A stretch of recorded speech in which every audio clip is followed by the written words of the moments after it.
But if Jesus was God, you'd think that it would have been made crystal clear. Absolutely did not say about himself was that he was God. So, did Jesus claim to be God? Well, let's take a look. We start in John chapter 8, where the Pharisees confront Jesus and accuse him of being demon-possessed. And during that conversation, they ask him, "Who do you make yourself out to be?" And Jesus answers them in the following verse, "Your father Abraham rejoiced that he would see my day. He saw it and was glad." So the Jews said to him, "You are not yet 50 years old, and have you seen Abraham?" Jesus said to them, "Truly, truly, I say to you, before Abraham was, I am." So they picked up stones to throw at him, but Jesus hid himself and went out of the temple.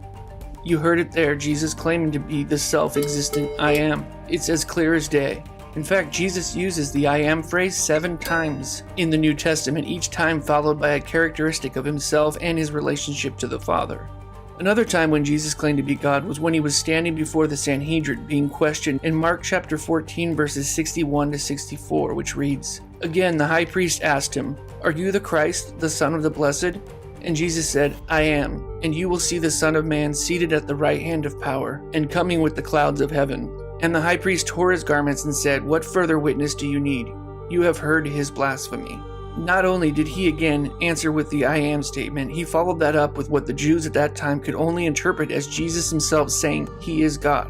Now why would they think this? Well, while the phrase Son of Man may sound like it emphasizes Jesus' humanity, which it does actually emphasize that, but more importantly, it speaks about his deity and his exalted nature, because the Son of Man is a title of deity that harkens back to a prophecy in the book of Daniel.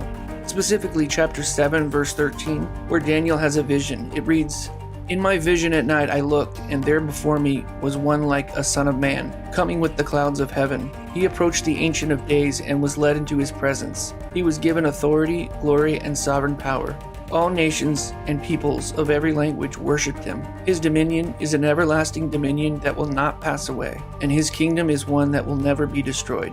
Note that the Son of Man is given authority over all. His dominion is everlasting. He's worshipped when only God should be worshipped. He has a kingdom that will never be destroyed. And the phrase "coming on the clouds of heaven" was a phrase that was only attributed to God in those days. So Jesus, standing before the court, applied that entire prophecy to himself.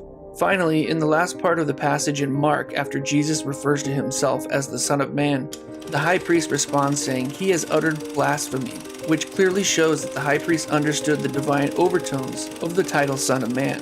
Jesus was claiming to be God, and this is why the high priest tore his clothes. This is why they crucified him, and this is just one of the many examples of Jesus claiming to be God himself.